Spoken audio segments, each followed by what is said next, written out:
Pick up your gear and open your chests. Throw on your armor and head out on a quest. Hey, hey, it's a brand new day.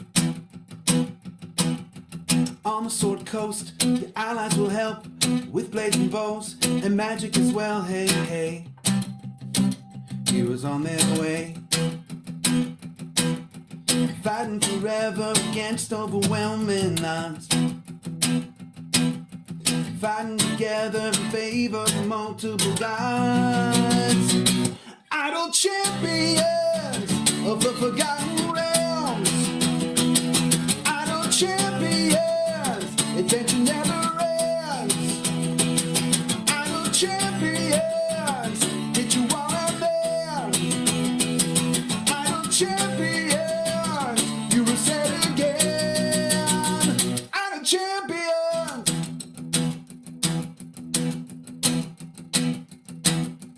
From Waterdeep to Icewind, head out to Show, or Shadowfell, hey, hey. Together we stay. Walk to the monsters, walk to the boss, walk to the right, it's never a loss, hey, hey. Bad guys to slay. Fighting forever against overwhelming odds. Fighting together in favor of multiple gods. Idle champions of the forgotten realms. Idle champions, adventure never ends. Idle champions, get you all out there. Idle champions, you will say it again. Idle champions.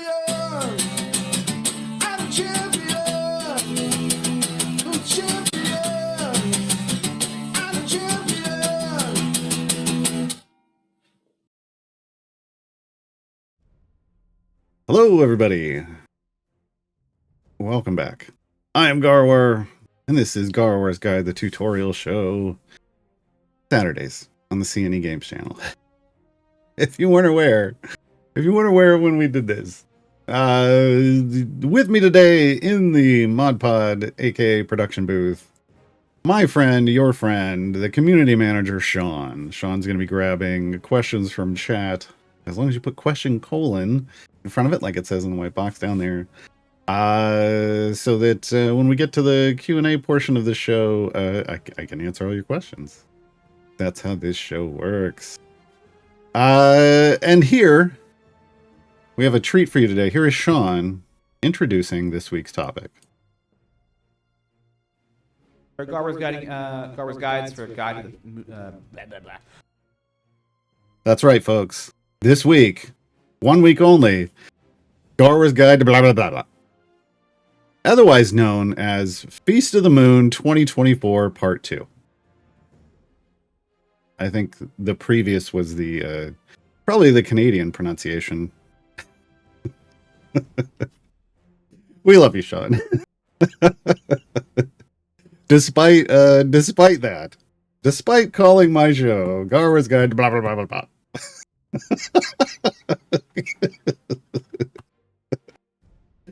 Sean is giving me the wow rude in the chat document. Hey, look. It's clipped, it's on the internet, and now it's on my hard drive. So... oh, jeez. Sean, that's not gonna help. All right, folks. Today's gonna be an interesting show.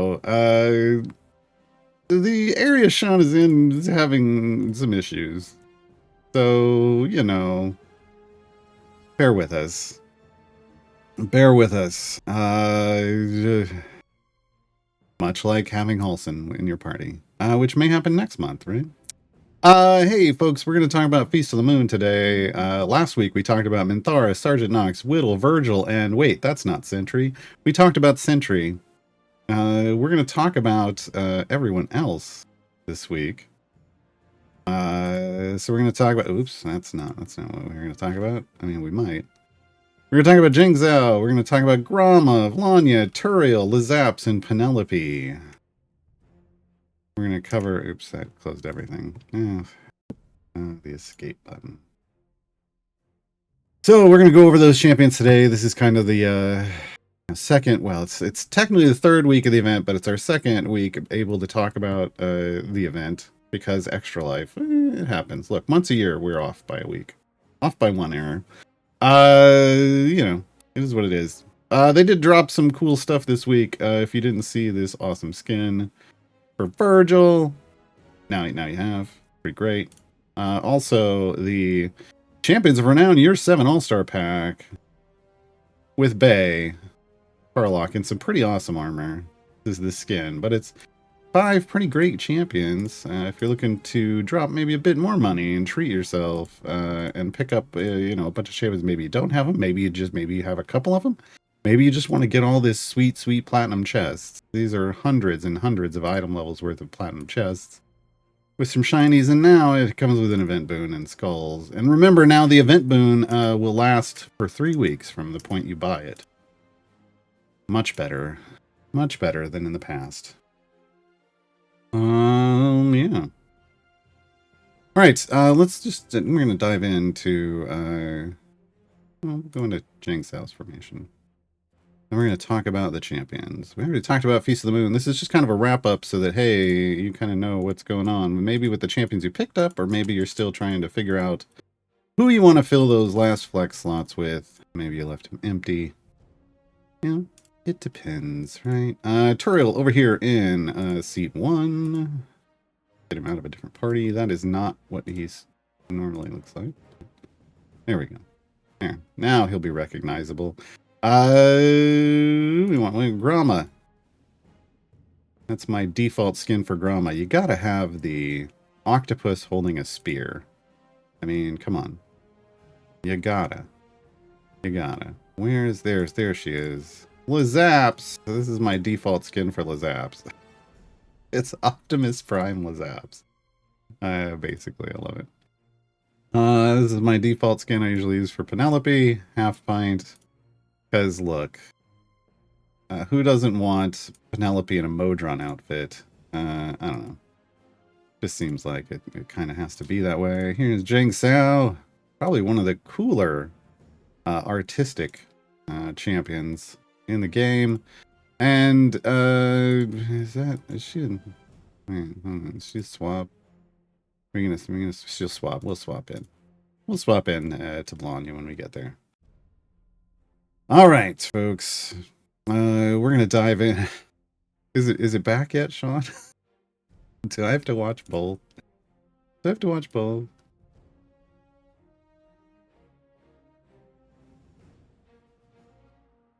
You got it. Okay. All right, we're having some technical difficulties, but all right. Got it. All right. So let's talk about Turiel, folks. Turiel's a kind of a unique champion. Well, they were a unique champion. Now there is another person who has the kind of one of their capabilities that was unique in the game.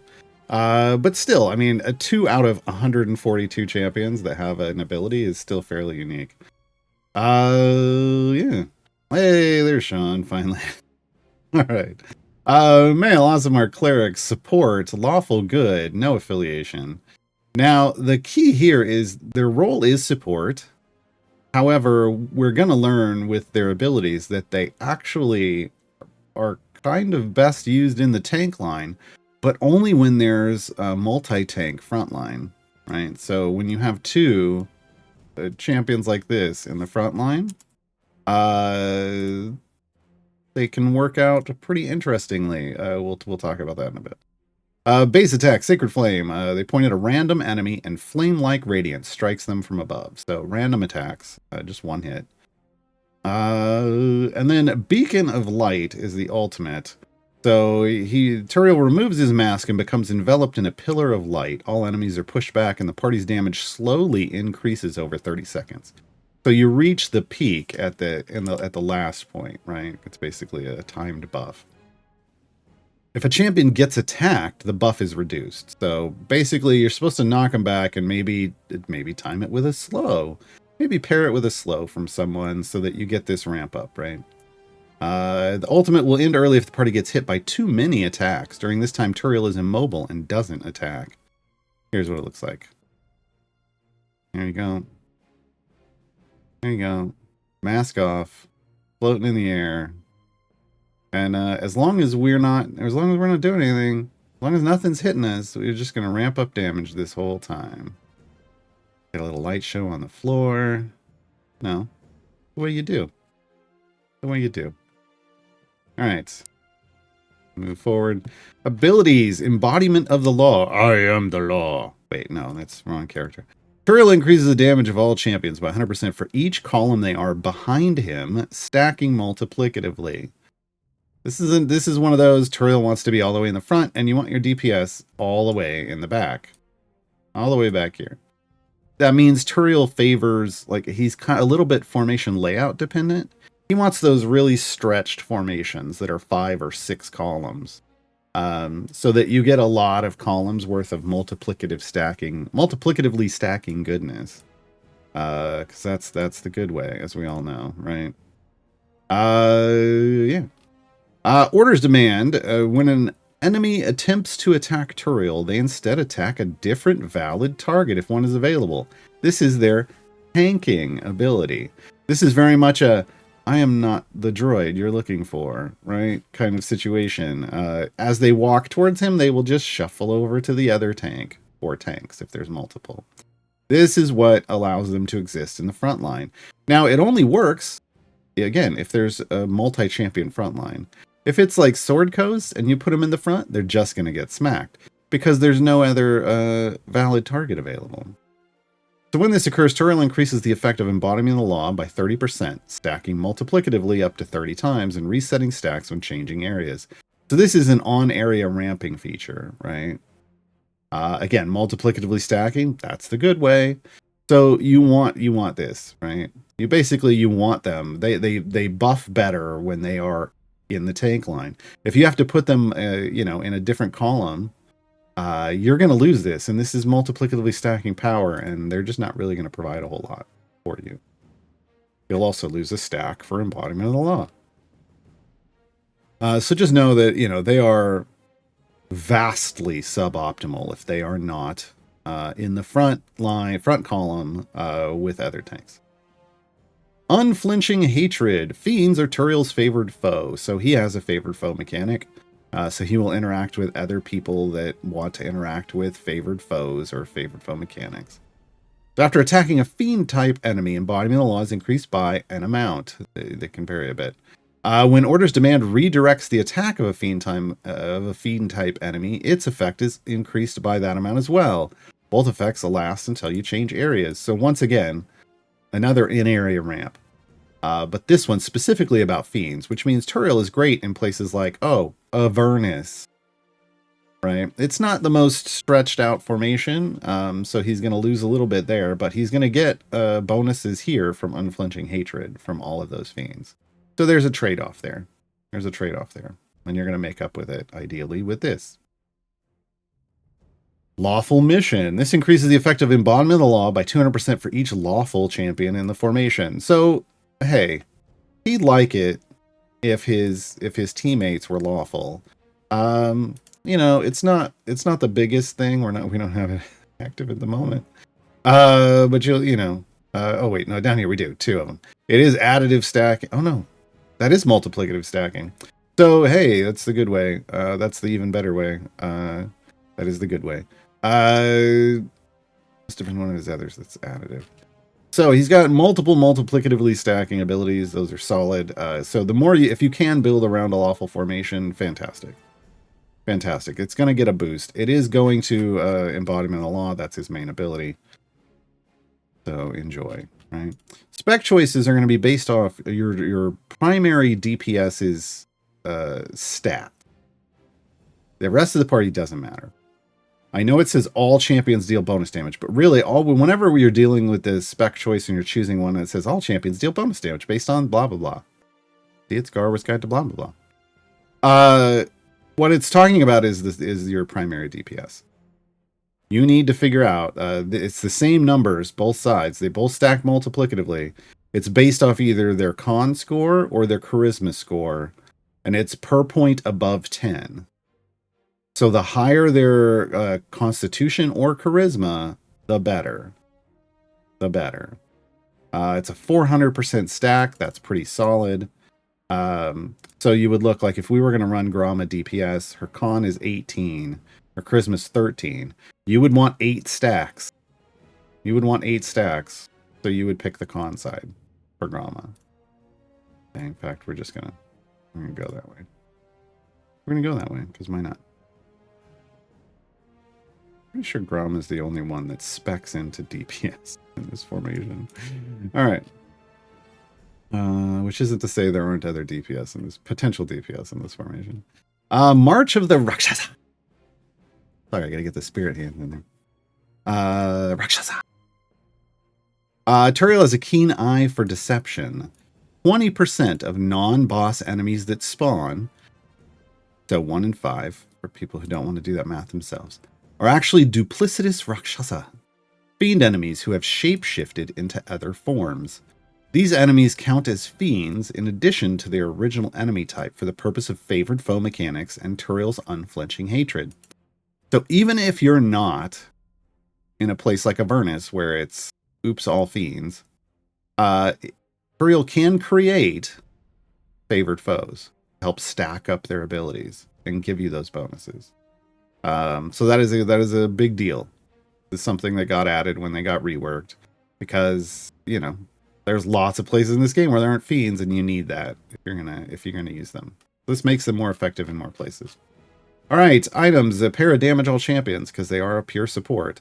Embodiment of the Law, boost their spec choices. This is why there's some adjustment on some of those values. This is the ultimate. This is buffs the ultimate buff, and this is the ultimate attack cooldown.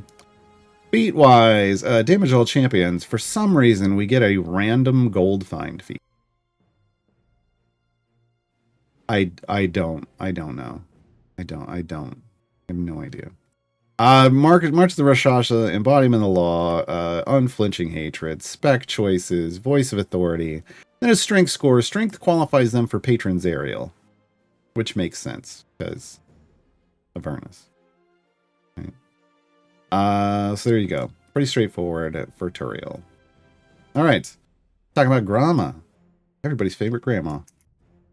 Gromanander. Female Turtle Druid, lawful neutral, DPS or tanking with support. I want to be clear. You can be a DPS, you can be a tank, you can support. You can't do all three. You can tank and support at the same, sort of. But DPS, like, you're not gonna, like, there's, like, pick a lane. She's got a lot of versatility. Yeah. Overwhelm at 20. Base attack, slow and steady. This is her melee base attack, her default base attack. It can change. Gromanander, moving faster than you would expect for an 80-year-old turtle, stabs the closest enemy with her spear. Like you do. Grandmotherly Love is the base buff. This is kind of the base support buff.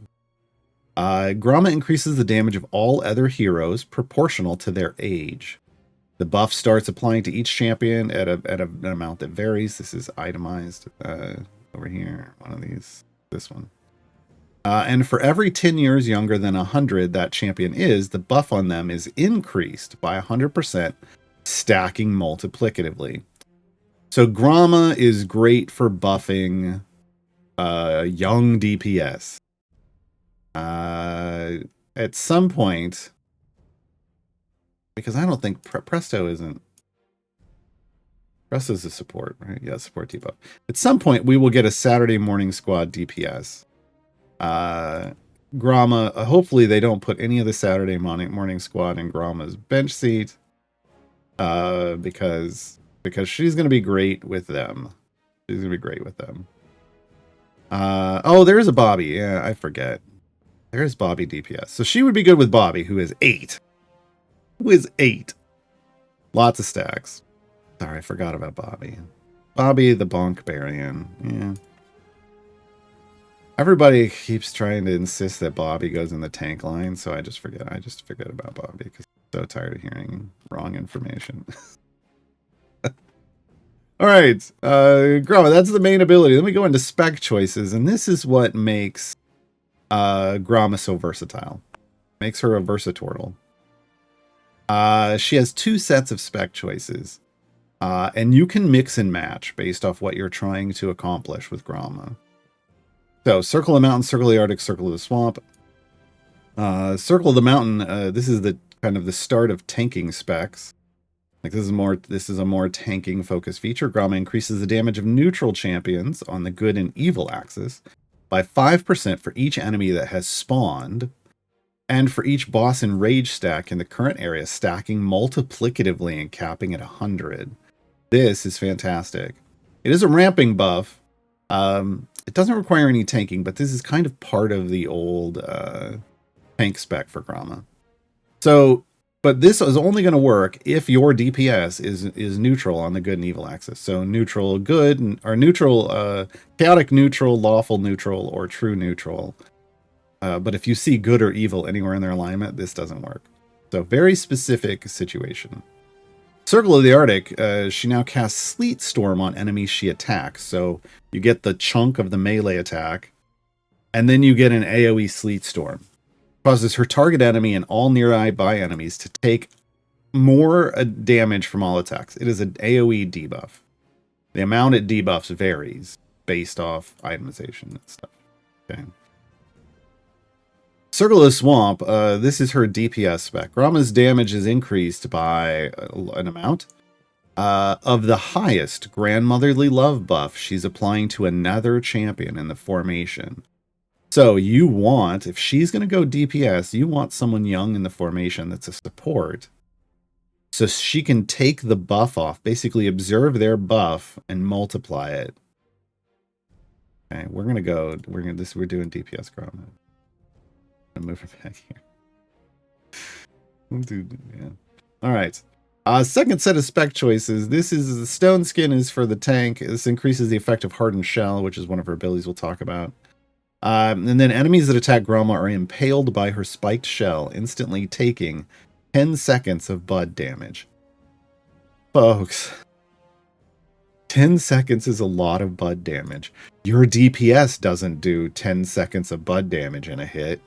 That means when they hit her, they're taking more damage than your DPS would be doing. Because the seconds of bud damage, it's basically based off your DPS's base attack speed. So even if your DPS was 6 seconds, had a 6-second attack speed, which is fairly slow, and you didn't speed it up at all, she's doing 10 seconds worth, whereas they're effectively only doing 6 seconds worth, right? So this can be a pretty strong tanking damage feature. Entanglement, the effect of Groma's chosen circle specialization is increased by 100%, and enemies damaged by Groma have their movement speed and attack speed halved. So this is a crowd control effect and a survivability effect. This is generally paired with Sleet Storm, with the Circle of the Arctic, so that you get AoEs to slow the movement and attack speed. Doesn't mean it has to be. It just generally that's where you go. Because if you're going to tank, you're going to go Stone Skin. Melf's Acid Arrow. This helps out with the DPS, but technically you could use this one with the DPS feature, right? And slow and make your tanks more survivable. Melf's Acid Arrow replaces Groma's base attack with Melf's Acid Arrow, changing her into a magic attacker. After hitting its target, the arrow explodes, damaging its target and all nearby enemies for an additional 5 seconds. Muted just in time. So this gives her AoE wave clear, because remember, the Sleet Storm doesn't damage. If you were to do Circle of the Arctic, it increases the damage from future attacks. This gives her AoE wave clear based off bud damage. 5 seconds of bud damage. We're going to go with this. Now, she attacks a little slower than 5 seconds, or should say a little faster than 5 seconds. The number is smaller. Which means that AoE is going to do more damage than the single target hit. But Okay. Let's hit up the other abilities here. Hardened Shell. This is a defensive feature. Gromma has a Hardened Shell, reducing the overwhelm damage she takes from all sources by 25%. So that only kicks in when you're above one, when you have 21 enemies and up on you. Okay, so that's a tanking feature. Ancient Heroism at the health share. 25% of her health goes to everybody else in the formation.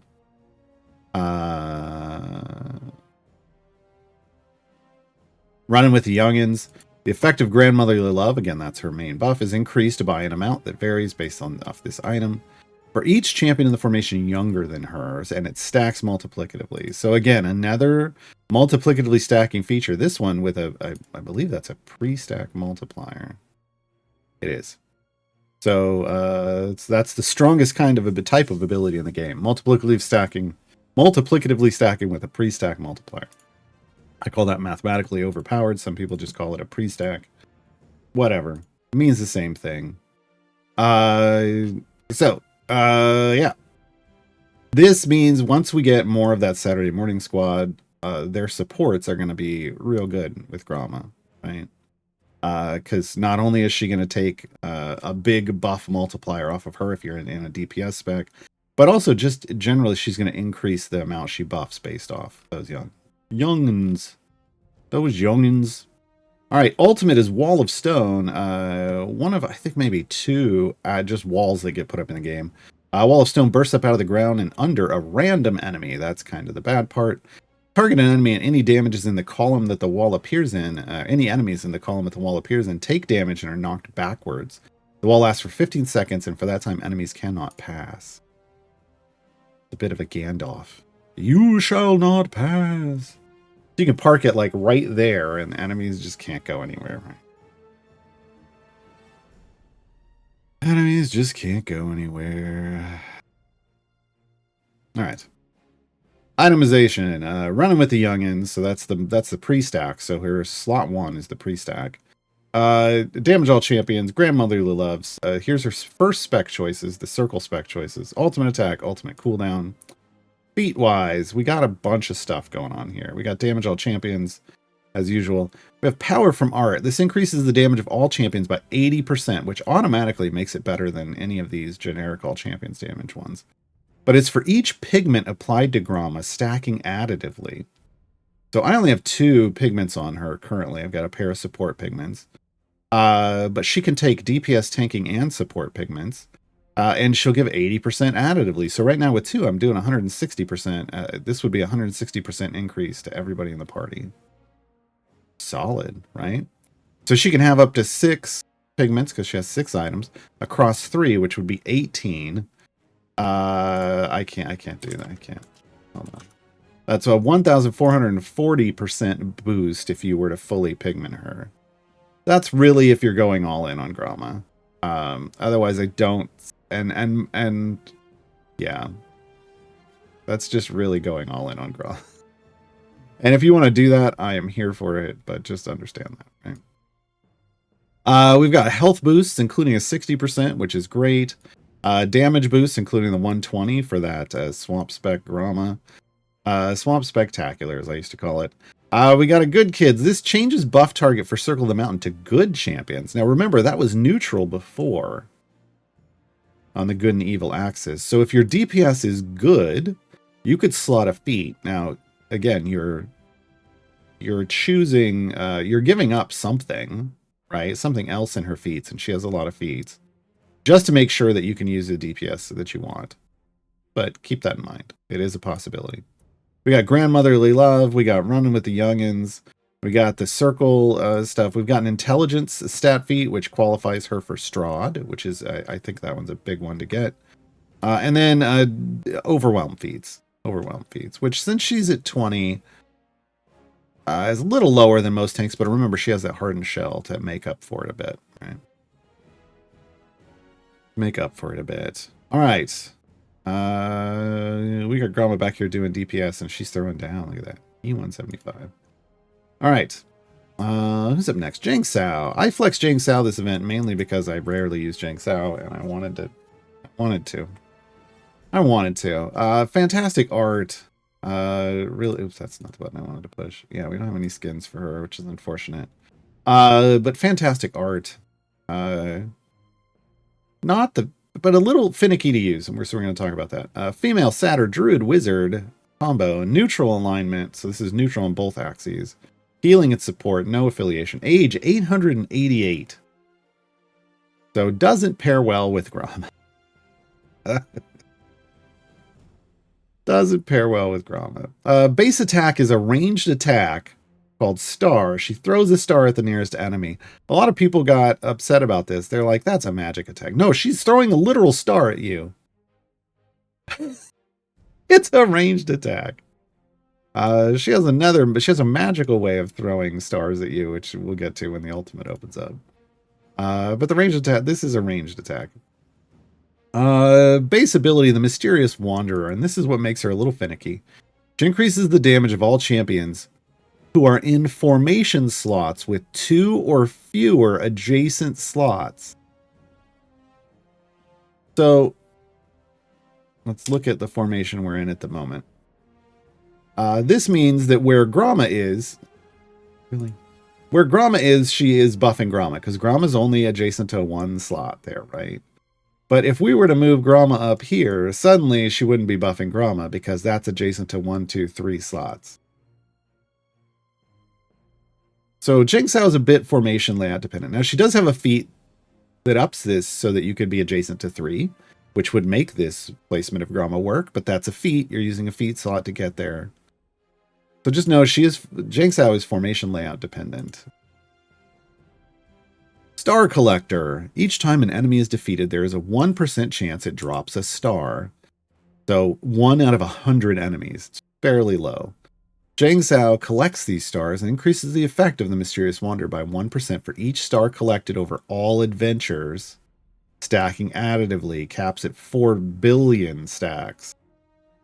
So this is a permanently stacking feature, but it requires you to use Jingxiao a lot. 4 billion. 4 billion is the number she caps at, and it's a 1 in 100 chance.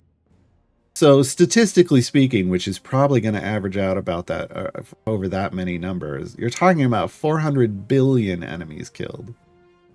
Currently, no, this does not work in the background, which makes it even worse. Stellar Nursery. Every 5 seconds, Jingxiao heals the 2 most damaged champions in the formation for an amount that varies. So she has a heal. It targets the people that need it, the people who are hurt. So that's pretty great. You know, early on, when you're early on, heals matter. Later in the game, not so much. But there are situations where you still could use targeted heals. And so she comes in with that. Spec choices. She has 2 different sets of spec choices.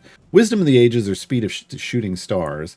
Now, these are the same effect, but targeting different things.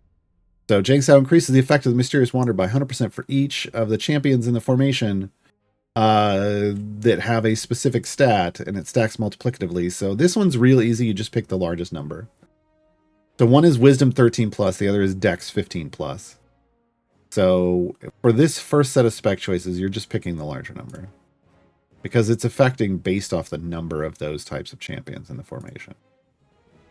All right, second set of spec choices, Moon Collector, Star Caller, or Night Runner.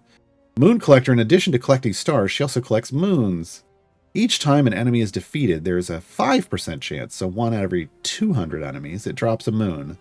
Jingxiao collects these moons for the purpose of Star Collector, and they count as 5 stars. So half as often, but worth 5 times as much. If you're trying to build up stacks, this is going to help you. This is going to help you a lot. Right. Starcaller. Jingxiao fires 3 more stars from her lantern when she uses her Starry Form ultimate, so more targets. Well, we'll talk about it in a minute. And her ultimate's damage debuff is multiplied by the number of stars fired, stacking additively. So this is boosting her debuff on her ultimate. And we'll talk about that in a minute. Night Runner. So very specific. If you really want that debuff, this is way to go. Night Runner, Jingxiao increases the effect of Star Collector by a percentage equal to the number of stars she has collected on the current run. This one's interesting. If I'm not going to worry about ultimates, I go Night Runner for damage. If I don't care, if I know I've got tons of damage, I'm obviously going to go Moon Collector because I just want to keep getting as many stacks as possible. But the optimal situation is to start with Moon Collector, and if you get lots of stacks, and it's going to outdo the buff that you would get off the ultimate here, then you would switch to Night Runner with like a specialization potion or do the background party swap. So it really kind of just depends. Now let's talk about the ultimate before I pick the choices here. Oh, where is it? Starry form. Here we go. Jang Sao transforms into her starry form for 15 seconds and fires shooting stars at her enemies, making them take 100% additional damage for the duration. Now remember, that's just a double damage. But if you choose Starcaller, the debuff is multiplied by the number of stars fired, stacking additively. So if we look at stars fired here, boom, there's 5 stars, right? So it would go up to 8, and her debuff thus would be 8 times 800% of a debuff, much bigger debuff, right? So it depends on what you're doing. Now also, she does shoot stars out when she does this, and it does look like you pick them up. I haven't done the math on that. But like, if you want to, like, when it comes back around, we'll shoot one out with 8. But bigger debuff, the one thing to think about is bigger debuff for your ultimate. Like if you're really trying to, if you're not trying to do a long run with picking up lots of stars, take the debuff for the damage, or just take the moons just to pick up more stuff, right? All right, we did those. Painter of Beauty. For every pigment assigned to equipment on champions in the formation. So this is a very developed account kind of buff. The effect of Mysterious Wonders increased by 10%, stacking multiplicatively. Pigments can be purchased in the Theon Enclave shop and sometimes claimed as season rewards. No. Event rewards. That needs to change. I did submit a ticket for that. There can be up to 10 champions in the formation. Each one has 6 items.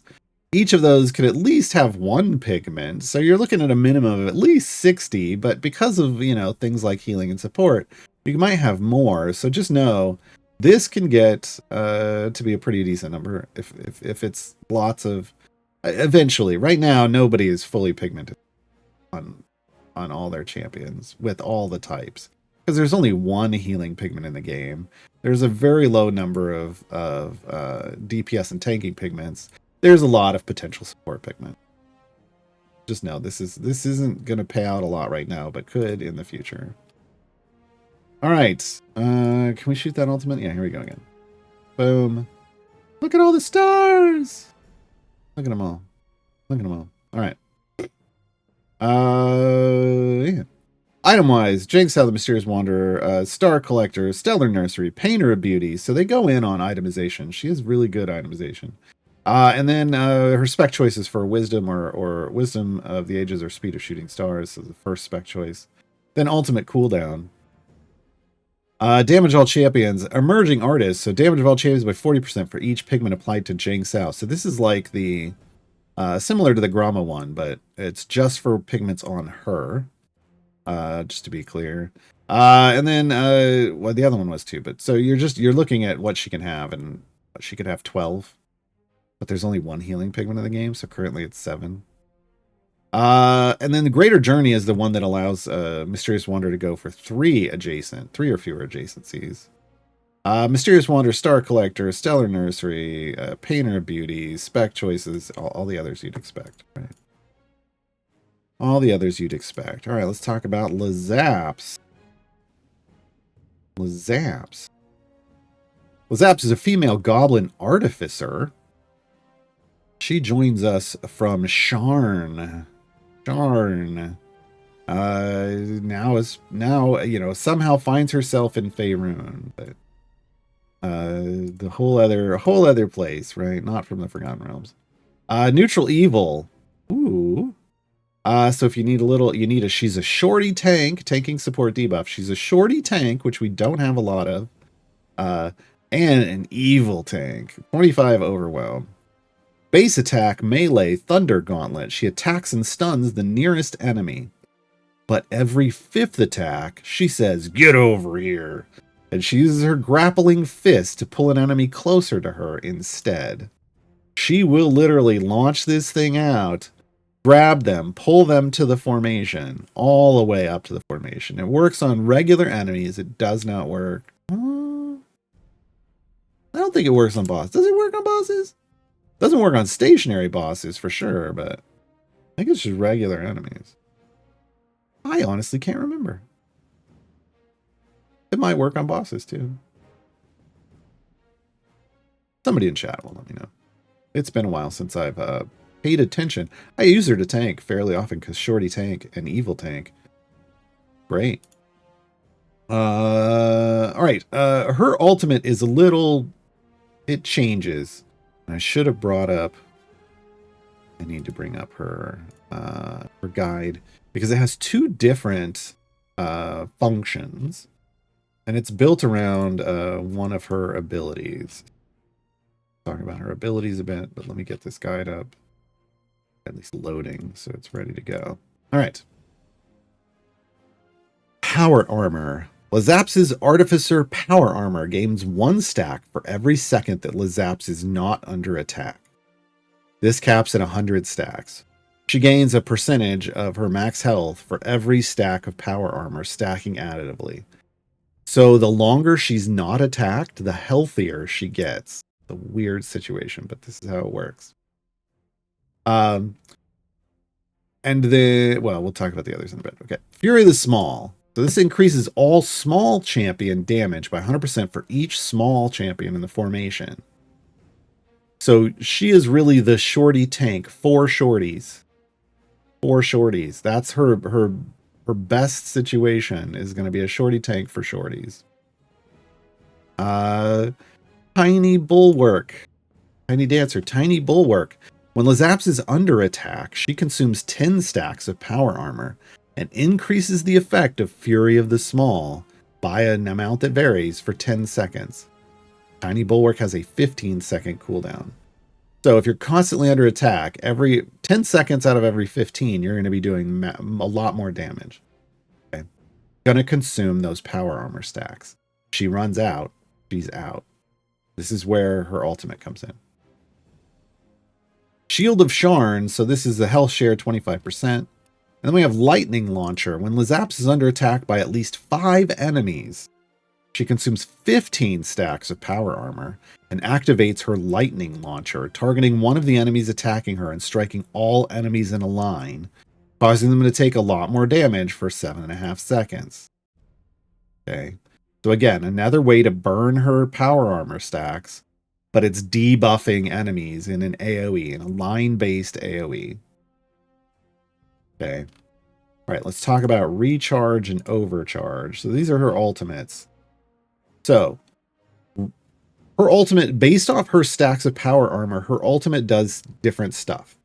So if you are fully stacked, like we kind of are now, we should be right now, you're in overcharge mode. So at more than 20 power armor stacks, she overcharges her power armor, preventing it from gaining any more stacks, but increasing the effect of Tiny Bulwark and Lightning Launcher by 400% for 30 seconds. So you're buffing the damage buff and the debuff by 5x for 30 seconds. She will only lose stacks during that time. She can't gain them back. Now, if she is below 20 stacks, it becomes recharge, is my recollection. She immediately regains all of her power armor stacks, so straight up to 100.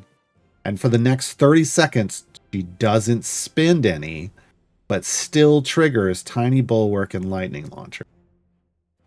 So you can go for a max boost, or you can let her consume, like when you're at here, or you can let her consume to turn it into recharge, and then ramp her up to full and keep her there for 30 seconds to clear content. Depends on what you need, right? Do you need more damage? You might. If you do, then you want to overcharge. If you just want her to keep those stacks so she can keep clearing waves, then you let it go down and then hit recharge. Okay. Spec choices. Stolen Power, Team Player, or the Zapper. We know what that one does already, right? Stolen Power. This increases the max stacks of power armor by 100%. So she goes up to 200 stacks. This makes her way more functional, right? She's going to be able to use those abilities a lot more. And when you hit recharge, you're getting to, like, you're going way up. You're going all the way to 200 instead of 100, right? Now, the other side of this is, remember, the more stacks she has, the healthier she is. So this boosts her health as well by a lot. Right? But remember, as she consumes stacks, she's losing health. So she's got this swingy health functionality going on.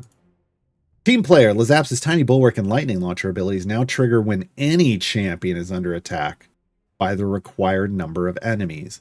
This is for a multi-tank frontline that does not include somebody like Turiel, right? Turiel's never going to come under attack. But if she's up there with 2 or 3 tanks, Team Player. Team Player, so that she's pumping that out for everyone. All right. The Zapper. This reduces the number of enemies required to trigger the lightning launcher to 1. So just like the other feature, it will trigger the moment she comes under attack. And it doubles the effect.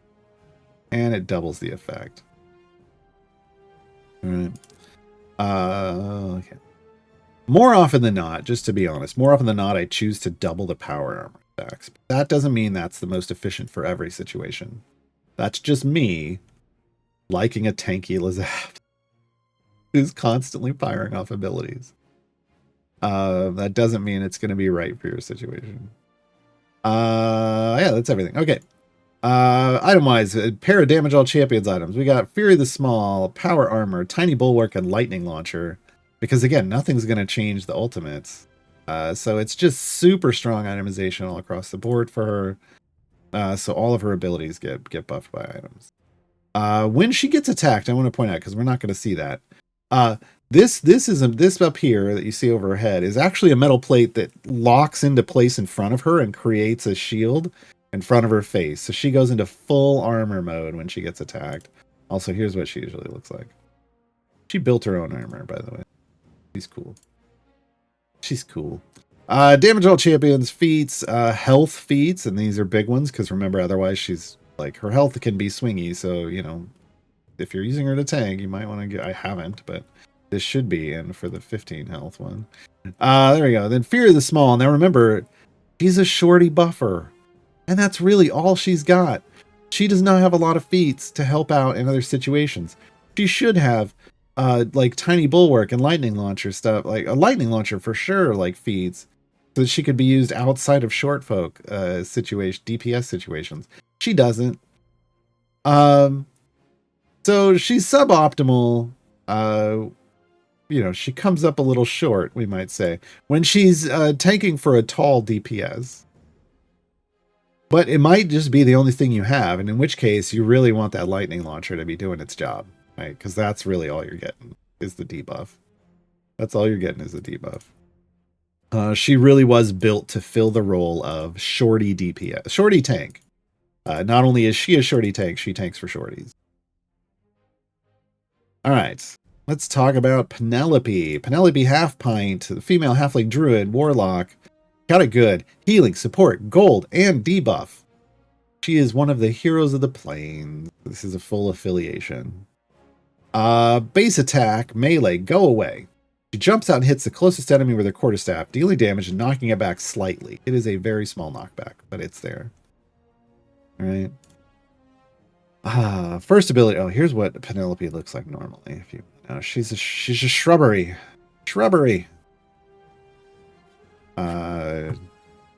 Right. Have you met my friends? Whenever Penelope attacks an enemy and doesn't kill it, which she shouldn't because she's support, but sometimes she does because she's super secret DPS. Then, for the next 30 seconds, all champions deal more damage against that enemy. This is a debuff. Okay. This is her debuff. She has to hit them to apply it, but it lasts for a while. You apply it, if you hit the same target again, it just resets it. Okay. Insect Plague. Upon entering an area, Penelope summons 4 medium-sized, randomly positioned insect swarms on the enemy's side of the battlefield. The key here is randomly positioned. Enemies who are in a swarm are slowed by 100% and are afflicted by the Have You Met My Friends debuff. So this is a way to apply the debuff without her having to hit them. Okay, and to groups of enemies. The slow effect can stack multiplicatively if an enemy is inside multiple swarms. Because they randomly place, they may stack up on or close to each other, and you can get overlapping effects. If an enemy is inside multiple swarms, oh, I already said that. Every second an enemy is in a swarm, its slowing effect is reduced by 1%. The slow goes down over time. When the slow effect reaches 40%, the swarm is dispersed and disappears. So if you're on a level for a long period of time, eventually the swarms will all go away. Okay. Chewinga Mask. This one can be a little complicated for some people. When an enemy enters one of her insect swarms, Penelope dons her Chewinga Mask. In this form, a Chewinga Mask is just a little mask, but in this form, the eyeball drops down over the Modron. It's great. Calling an elemental friend to her aid. It sits on her shoulder. There it is. It sits on her shoulder while her mask is on. All champions adjacent to Penelope gain the following charms based on their tags. When it says tags, it's talking about roles. I wish it would just say roles, but it doesn't. Charms last until the party changes areas, so it just has to trigger once. And this is an adjacency buff. So, healing charm. So if they have the healing tag, then Penelope heals affected champions for a bunch every second. Tools for the tools for the job charm. Penelope increases the damage of all champions by 400% for each champion affected by this charm. So the more champions that you are adjacent to, the bigger the buff, and it stacks multiplicatively. Do we get more information over here? You get your tools for the job stacks over here. Doesn't give you any more information. Okay. I want to make sure. In the old version, Penelope got reworked. In the old version, it did. All right, spec choices. Keep your friends close. Keep your future friends closer. And everybody gets to be friends. These have varying amounts to them. And so, in part, it's based off the number that it's affecting. But you also have to take into account the value that's happening here. So there's some math involved. So, keep your friends close is the best situation. It increases the effect of Have You Met My Friends by a fairly large amount for each good champion in the formation stacking multiplicatively. So she likes to be in good groups. Future Friends Closer, same thing. Smaller buff amount, but for evil champions. And everybody gets to be friends is a much smaller, less than half of the amount. This might be like 200%, 150, and 100? I don't remember. For each champion in the formation, period. So you do need to kind of keep an eye on the amount of stacks you're getting and the value, which can be a little annoying. Oh, it's 150% base, and then it goes 125, and then 70%. That's what it is. I'm currently reworking... tangentially related. I'm currently reworking my champion guides. And for abilities like this one, I'm creating tables in those guides for people to easily compare numbers and math with.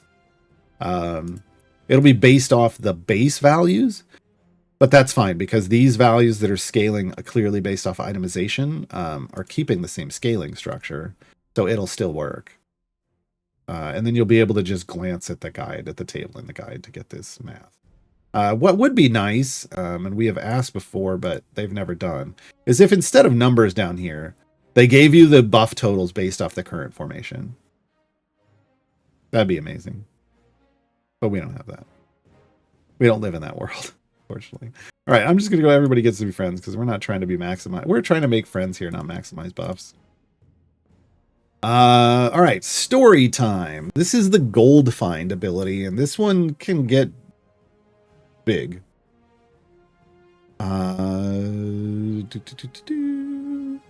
Each time a champion adjacent to Penelope attacks.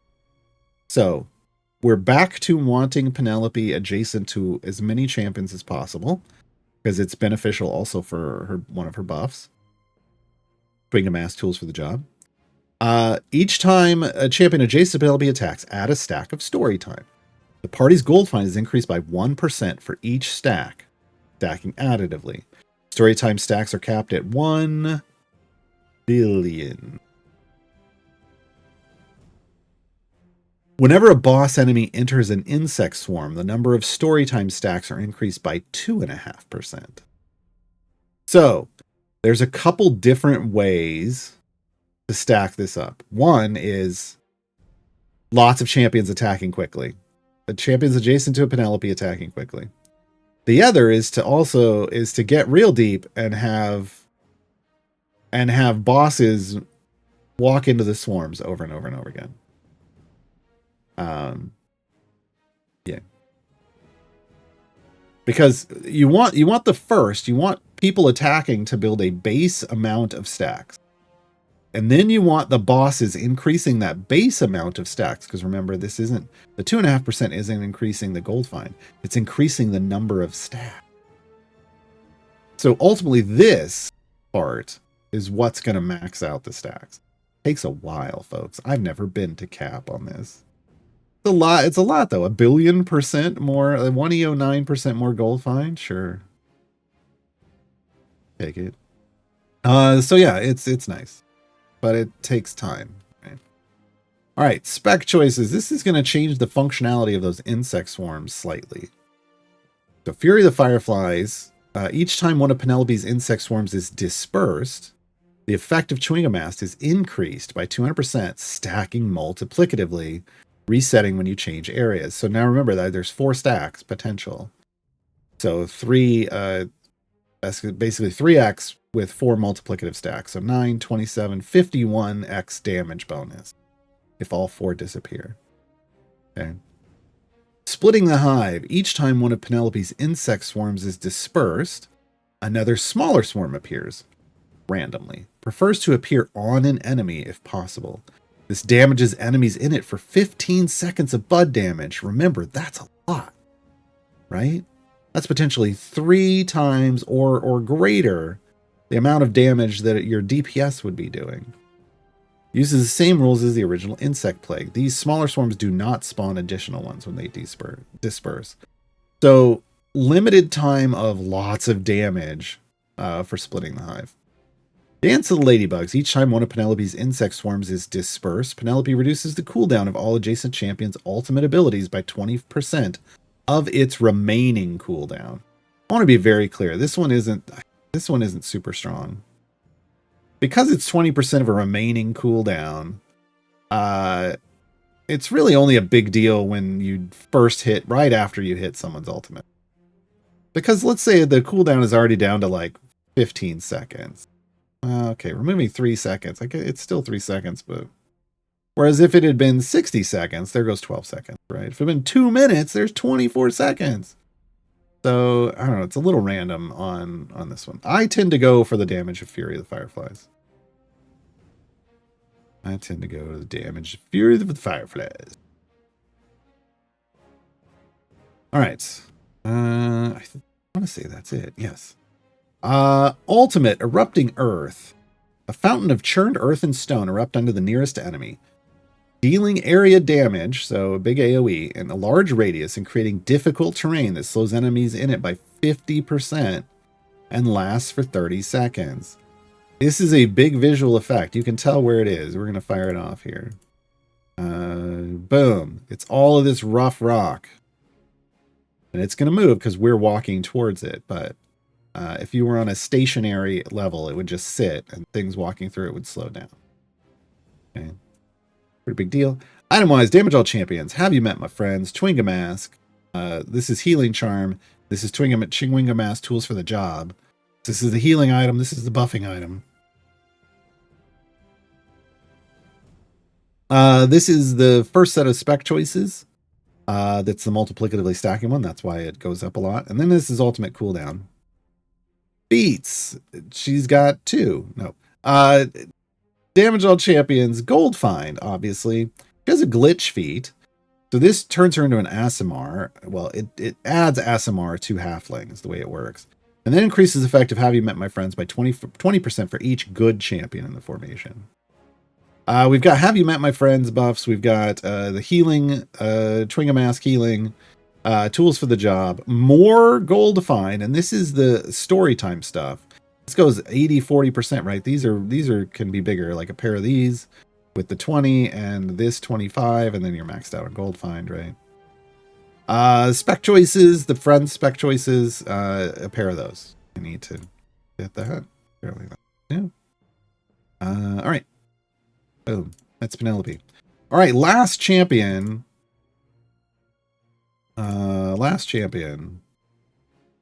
Blanya. We're going to race through this one because we are out of time.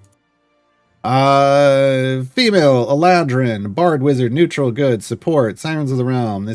They're not adding anymore to this. Mage Hand. She damages a random enemy with her Mage Hand. Enthralling Performance. Get ready for complications, folks. We don't use Blanya much. Increase the damage of champions ahead of Blanya by 1% for each stack of these different things. Tempo, gain 4 stacks, and this is how you get. Yeah, there's stuff going on.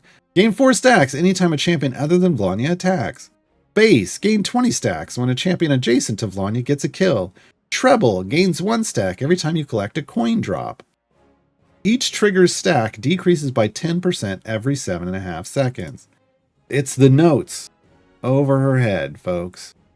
They denote the different stacks and they fill up. You can see it filling up with a color as she gets stacks. Yeah. Siren's Call. Increase the effect of Lanya's enthralling performance by 200% for each champion in the formation with the Sirens of the Realms affiliation, stacking multiplicatively, except there's only 3. So, Witch Slap. Vlanya's Mage Hand attack now stuns for 2 seconds, but can only stun the same enemy once every 15 seconds. So, some crowd control. Spec choices, Spy Network or Breaking Out Solo. Spy Network enthralling performance also applies to champions in the same column as Blanya, instead of just in front of her. Breaking Out Solo increases the effect of enthralling performance by 200% if Blanya is in a column by herself, or with only one other champion, like we are right now. Right, so formation layout dependent with her spec choices. Anything else? That's it. This is why we don't really use Blanya, folks. There's not a lot going on here, and it's a bit complicated to get all the stacks. Like a lot of times to get the treble stacks, you basically have to pop a bounty contract to pick up a bunch of coins. Ultimate is interesting. This is probably the only thing people use Blanya for. She leaps plane shift. She leaps into the fray and instantly teleports up to 10 non-boss enemies away, permanently removing them from combat. This also maxes out all stacks of enthralling performance. That's the other way you can max it out. At times, this will glitch a boss area so that it doesn't complete, because you didn't defeat the enemies. You removed them from combat. I don't know if they've ever fixed that completely. So, yeah. Damage all champions, pair of them. Enthralling performance, tempo, base, treble, and then ultimate cooldown. Feats. Damage all champions, enthralling performance, dexterity. Why? I don't know. That's it, folks. Going back to Jinx out, because that's the one champion you can ignore from this event, unfortunately. Just not functional, and for reasons that we are not going into, never getting a rework. All right, folks. That's everything about... Oh, I should... That's everything about Last of the Flex Champions. We only have like 3 questions, folks. So hopefully we have some questions in the second half of the show. They don't have to be about this topic. They can be about anything, folks. Otherwise, like we don't even have we don't have a champion spotlight to go over. I'm just gonna be, I don't know, playing Idle Champions while people watch. Which I do over on my channel, twitch.tv/Gaarawarr. Mondays and Wednesdays. Click my name in chat and toss me a follow. All right, folks. We're gonna take a short musical interlude. The song is "Artificer of My Fate." This is the song for Lazaps. Be right back.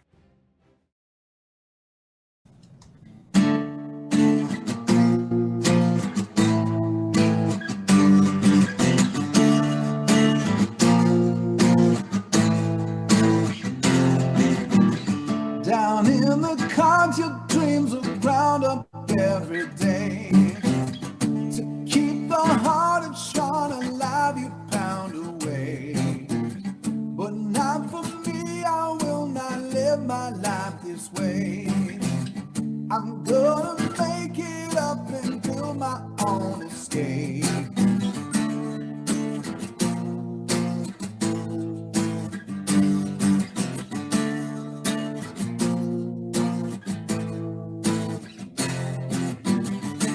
There are a lot of steps my way to the top. I can't feel anything and I will never stop. My creations take me where I wanna go. I'll make it to the summit from the depths below. If you want something from this world, you have to take it, or just make it. Give me steel, give me fire. Watch what I create. Make it real, come inspire. Come to my escape. My machines and my dreams and reality. It's my destiny. Artificer of my fate.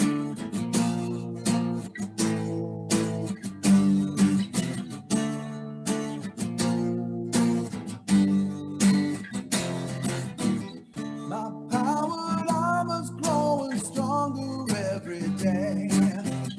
Determination, perseverance cloud the way. Don't let despair consume you, it will make you numb. Just lift your eyes up, look around, your time will come. When you want something in this world, go out and take it, or just make it. Give me steel, give me fire. Watch what I create.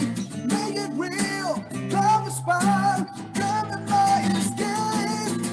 My machines and my dreams and reality. It's my destiny.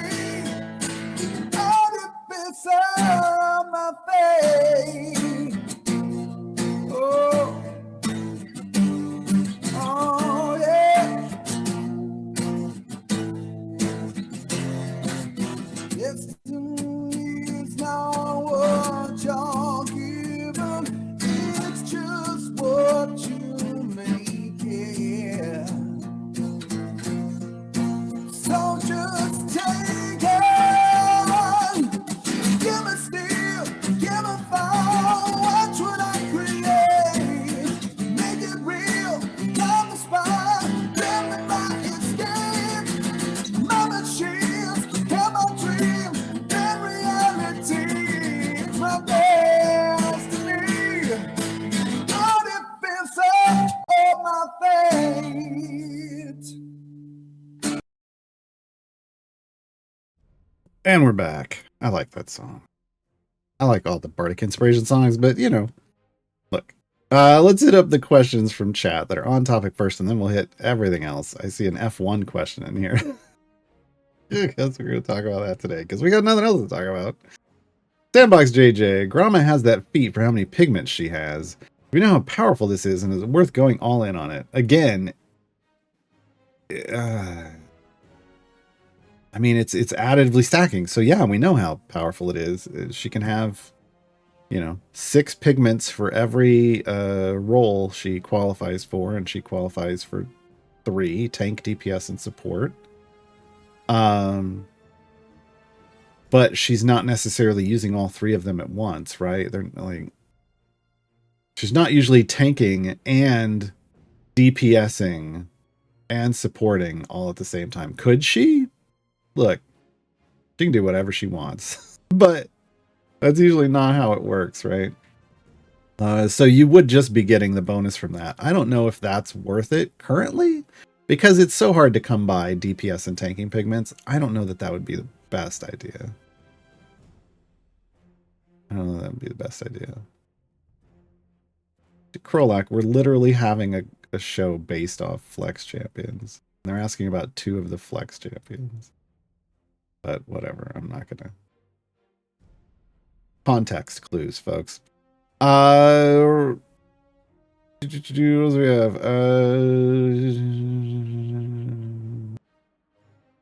Anger Platypus, let's just talk about it. If not Vlanya or Jang Sao, no, I think you've phrased it just fine. For their complexity, which Seed 8 champ would you most easily recommend to an... Oh, so if not those... Well, okay. I didn't read the not. That is my bad. Look, if you're trying to get Split the Party 2, here's the important thing about Split the Parties. Split the Party 2 is the most important one, but you obviously Split the Party 1 leads up to that. If it's all you need, or even if it's not, if you're just trying to get to Split the Party 2, use your events. Use the Flex champions from the events to fill those seats. That's a priority. That's more of a priority, even if they're useless champions. Because that fast core you get, that you get a background party and a modest core for Split the Party 1, you get another background party and the fast core for Split the Party 2. Those things are far more important than what champion you're actually picking up to fill those bench seats in the early game. Because it takes a long time, because you're collecting champions, and if you're just picking what you think are the best, you'll end up with out of balance seats, which, whatever, and then you're not using all of them anyway, and you're missing out on getting these cores unlocked and leveling them up. It takes a long time to level up a core.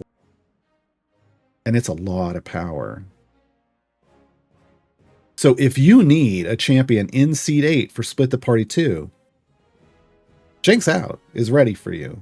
Just because she is very niche in her uses, like formation layout dependent, doesn't mean that she doesn't get used or can't be used. It just means you have to understand that it's, some formations you might not do her. But guess what she's great at? She's great at unlocking Split the Party for you. Right? Do it. Now, if you've already used your flex seats and you're just like, I just need somebody. I need somebody in Seed 8. And I'm using a time gate. Like I'm running a manual time. Seed 8 has some strong choices. Human is the speed champion of choice. Duke Ravengard is my personal support champion of choice. But he only works for melee champions. But I run melee DPS. I run a lot of melee. I run melee DPS formations currently. So that's why he's my personal choice. Some people like Warduck. But that's if you want to be Warduck DPS. Warduck's a strong DPS, but he inverts positional formation abilities, which makes him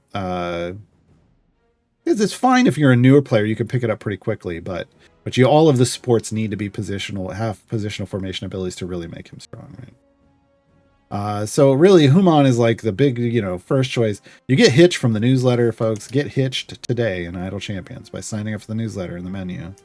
Valid email address. So that gets you Split the Party 1. And then you can pick, whatever. Pick your poison if you're doing a time gate for, strong champions. Shout out to Corazon, who has the single most destructive ultimate against armored enemies in this entire game. But really, that's his big use. So still, usually you're going, if you have a choice, it's usually Human. And then, like, you know, if these two are great options. Well. All right.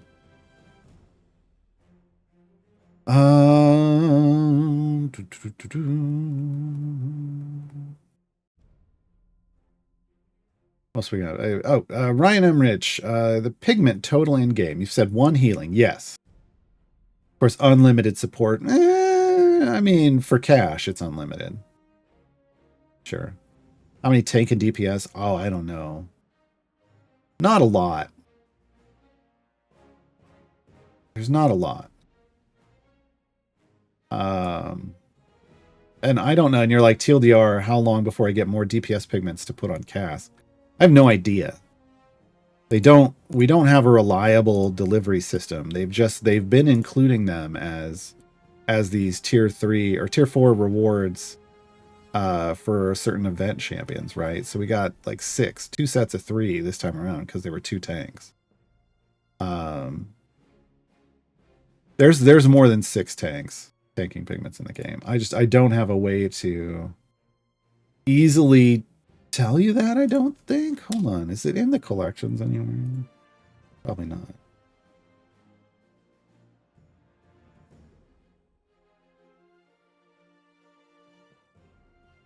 Yeah, I don't know that there's an easy way to do that. But I know I've got tanking pig. I've got 3 sitting over here on Briv. So there's at least 9 in the game. At least 9. But maybe I put some on somebody else? Hold on, let me go check. Like, who else would I have thrown tanking pigments on? Ayla? Nope, she's got support. I don't think I would have thrown her up here.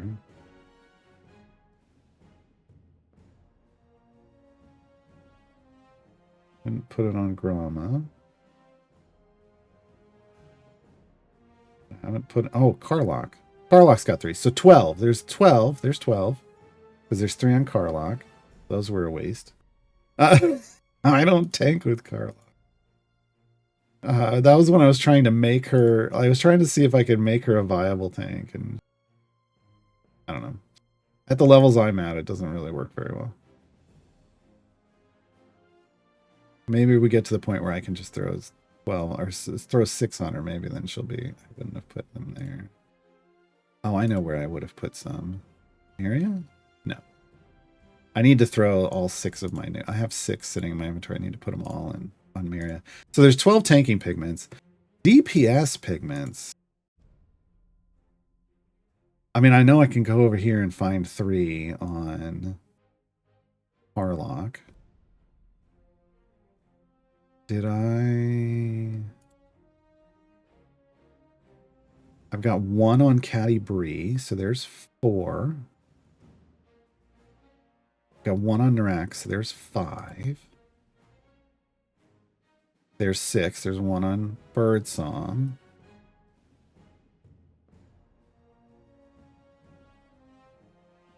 Put 1 now. Okay. 6. I would not have put any over here. Would I have put 1 on Zorbu? No. 6, maybe?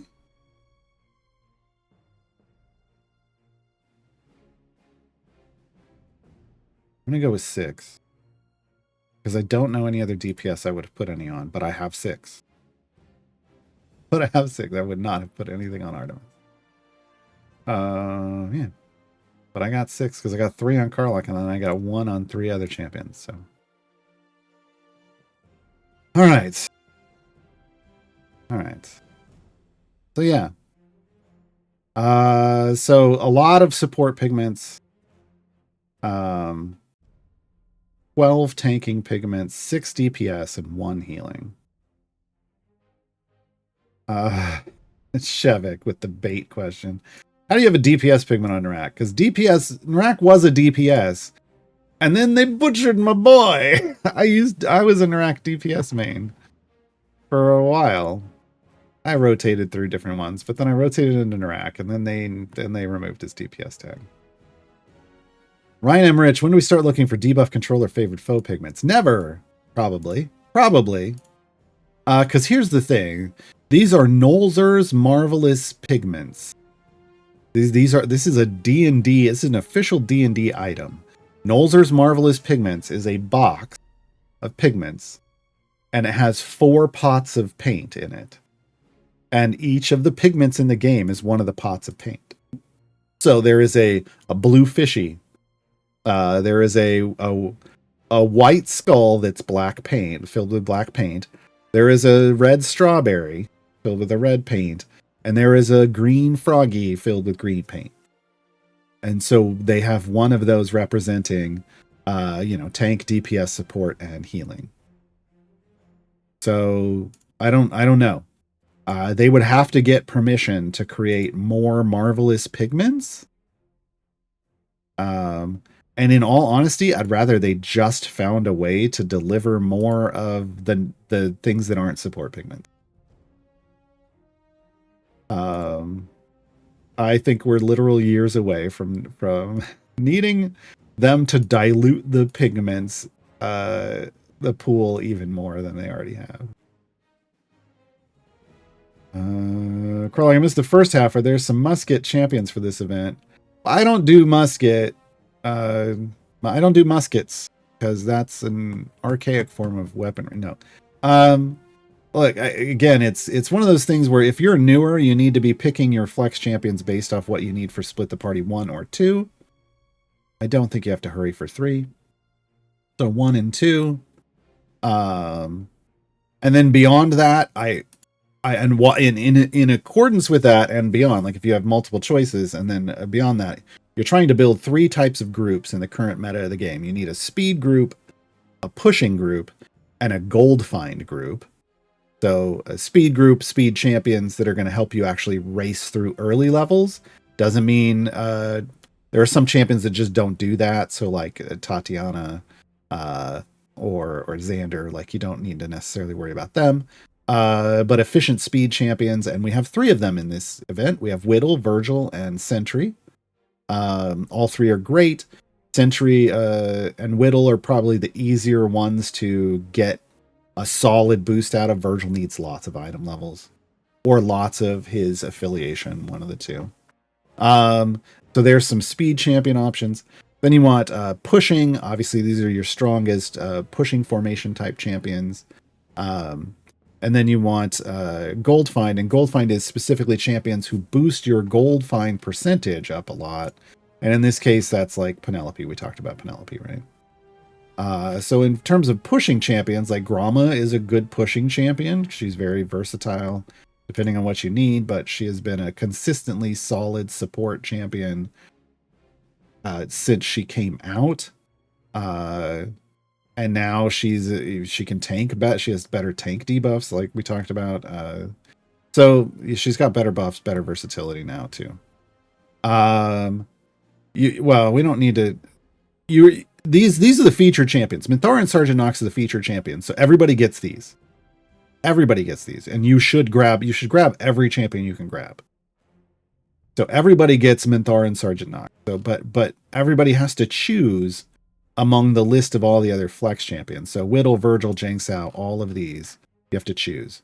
So I don't talk about these because everybody gets these. Okay. Yeah.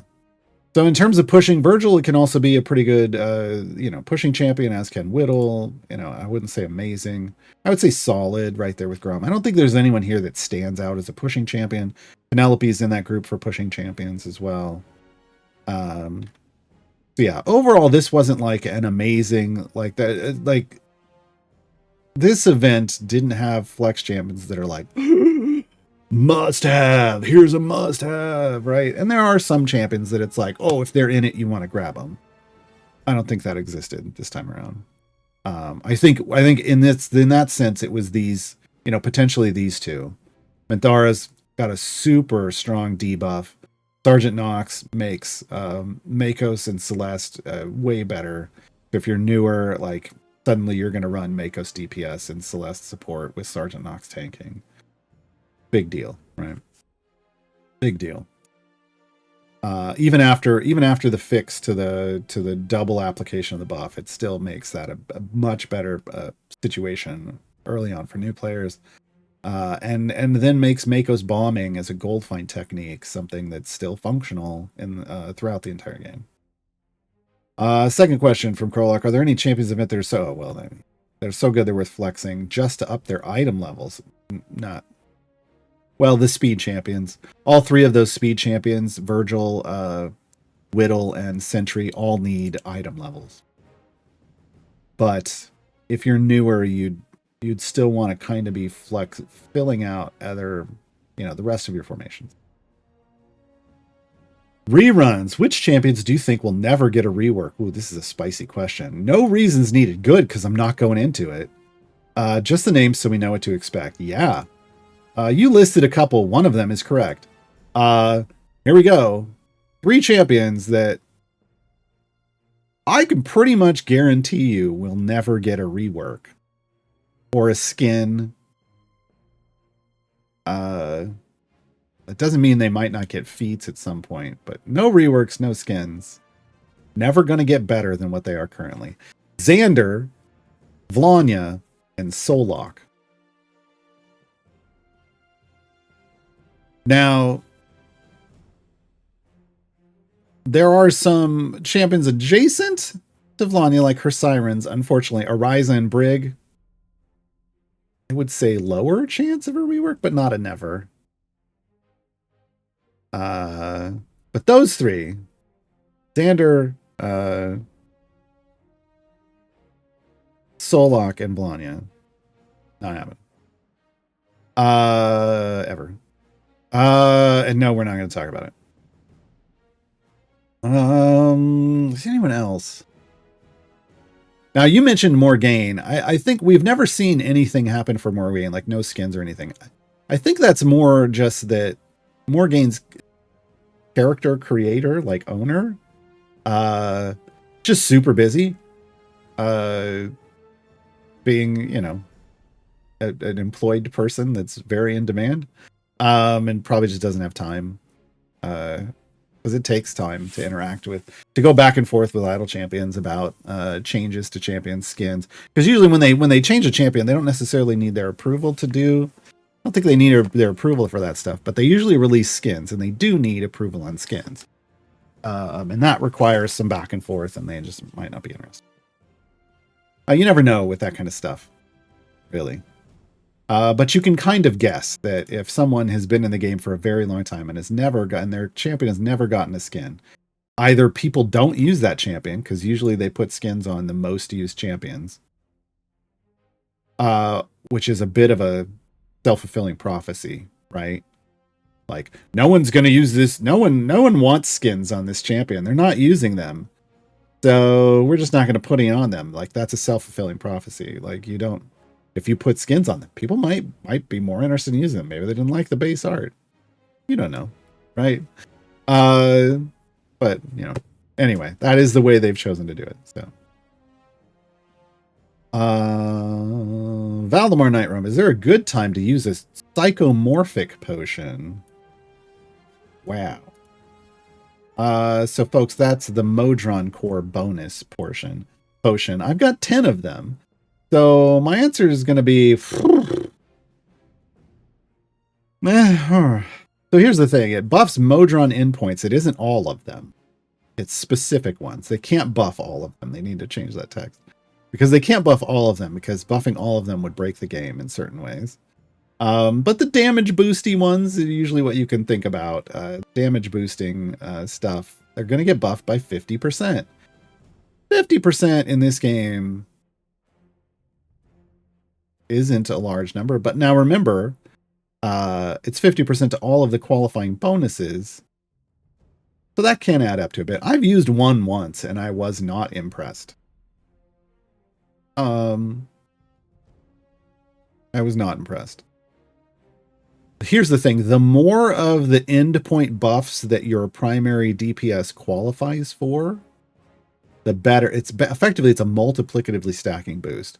The more endpoint buffs your primary DPS qualifies for, the more you're going to see out of one of these. It is very much I'm doing some of the hardest variants in the game, and I need to throw everything at the wall to make it work kind of buff. That's the one time I used it. And it only barely got me across the finish line. But it got me there. I could have just probably waited and gotten there a month later. But I did it, right? So I don't use these very often. This is the one that I use the least of. Potion of the Gold Hunter. I got 22 of them. I've used Potion of the Hunter more than I've used Potion of the Gold Hunter. Doubling by 100% more. I don't even care that it lasts 7 days. It's just not a big number. Not a big number. Sympaticos, do you have a guide on the best way to level cores? No, because I may eventually, but it's really straightforward. You get one level, or you get 1 XP for a Modron core every time you complete an area.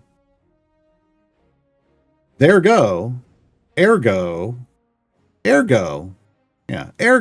that's the way to use that word. The fastest way to level a core is to put it in your active party, which I don't currently have one here. Put it in your active party and complete as much content as quickly as possible with it. So speed groups. When people want to go real fast, like in late game, they introduce a new core. People throw their best speed champion group in it, including Briv, because yes, jumped areas count. And they just race to level it up as super fast. So speed groups help, but just playing the game with the core in your active party is going to be the fastest way. A lot of times people, they get a core and they put it in their background party because they're like, oh, I'm going to automate with it. That's the slowest way to level a core. You take that modest core when you first get it, you put it in your active party, you manually, switch over to your background party and complete stuff, and then come back and keep your active party the one with the core in it. Now, once you get the fast core, you can move the modest core to a background party to automate and continue to level. While you primarily level the fast core, it should be the one you really focus on quickly. And then the magic core is like, here it is. That's what you get for Split the Party 3, and fast core takes priority. And then whether you do modest or magic next is really up to, like, are you doing a magic DPS and you don't care about survivability because it's a glass cannon core.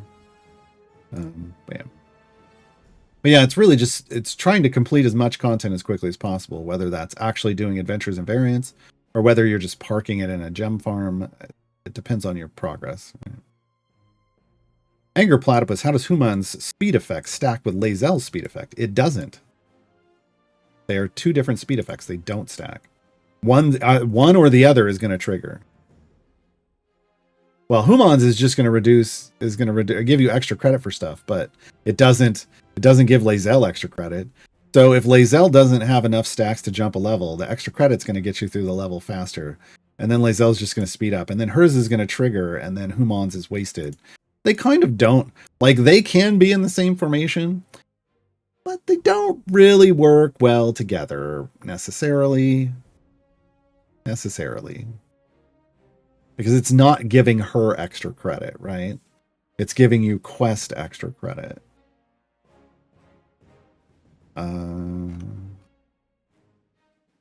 Like they can go in the same group, but they kind of overlap, and it's a little.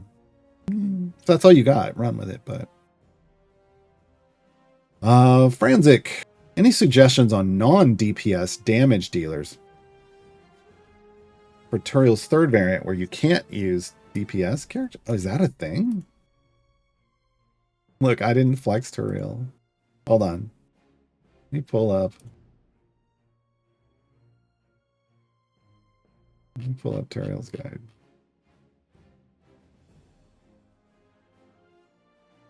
Oh yeah.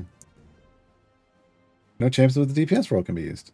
So there is a DPS that can go anywhere, and that's the Dark Urge if you have them. So even in that restriction, they could go in there. You can use, Ryan. You can use Kent if you have Kent. Kent is a DPS, but Kent can always go anywhere Virgil can go, and Virgil's a support. So Kent is a great option. Now there are some super secret DPS. Hitch is one, Penelope's another, but there are these kind of super secret DPS options out there. There's a few more than that. But Hitch is one everybody has access to. So even in my guide, I say, hey, Hitch. Who's Hitch? Hitch's damage scaling as a support is just, and Penelope's both are pretty bigger than they probably should be. You could also use like a dungeon master to try to pull somebody in. If you have dungeon master, if you have Mehen can pull in Farida and Havilar. You could go Bud's Buggy. You could utilize a bug in the game. If you have either or Kira is the one that does it the most for me, or Freely. There's a point where their debuffs will break the game, and suddenly they become the DPS. They're like, look at me, I'm the DPS now, and they can go real far. So yeah, anyone that's a party bush, anyone that's a party crasher like Dark Urge, or who runs a party bus that can bring that champion in. So Mehen and Dungeon Master. There's ways around it. But otherwise, you're going to have to use Hitch from the newsletter. Shiny One, in the CNE dev discussion, they mentioned layoffs that happened. Yeah, this year.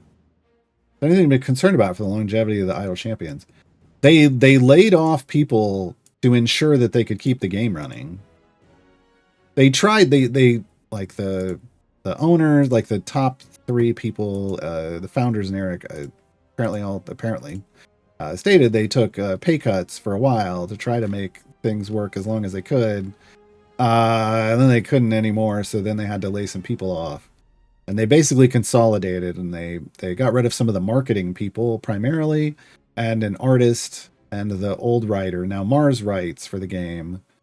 One of the artists was laid off. They still have a lot of artists.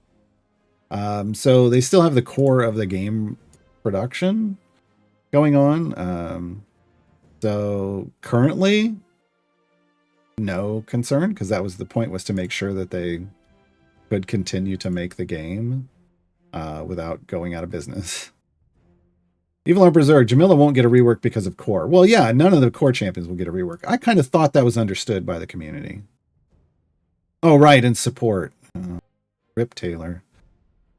There was one dedicated support person, and they were later.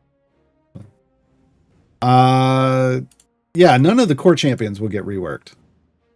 They don't want to do that. For the community, the community did stuff with item levels and the full dismantle that made them go, ugh. So they've just kind of drawn a line, and none of the core champions are gonna be there. No, Rough Rider. No, the list that Lurking Rider posted is correct.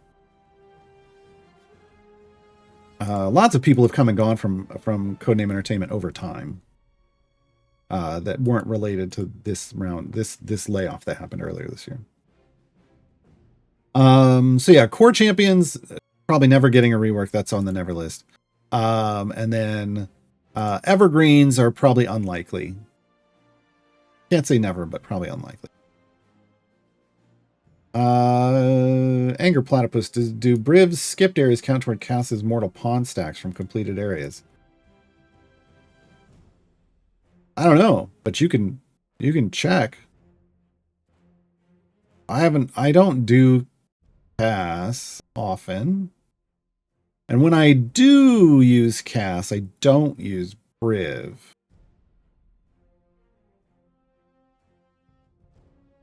But I don't know. But you can check. Yeah, pretty easy. Pretty easy to check that. Ryan Rich, can you loan me some gems? Unfortunately, no. 269 of these unowned feats or gem feats. Look, I went through and total cost is 10 million, 10.8 million. Yeah. I went through on my stream a couple weeks ago.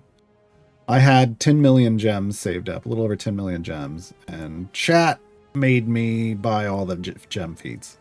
So I'm just going to say it. Chat made me do it. It cost me over 9 million gems, but I had all the gem feats now. Well, occasionally would they add new ones in on occasion, and I have to remind myself to go in and buy them. I just did earlier. But yeah. It's a lot. Yeah, it's a lot. But no, I can't loan you anything because I only have one. I'm only back up to 1.84. I just spent a bunch the other day. No, I'm back up to 1.84 million.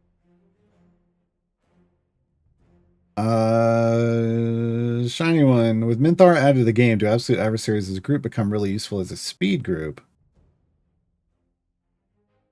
You can. So if you're running a full Absolute Adversaries group, Lae'zel's speed effect works pretty quickly. It's not the same as a dedicated speed group. I don't think that changes anything because of Minthara, because Dynahair already had a tadpole in that slot. So I'm going to say nothing changed. Yeah. But I haven't done a comparison of like how quickly does a full tadpole group go through areas versus an optimized non-Briv gem farm group, a non-Briv speed group thing. Because I don't think you can compare it to Briv. Briv is going to beat everyone every time. As long as he's got stacks.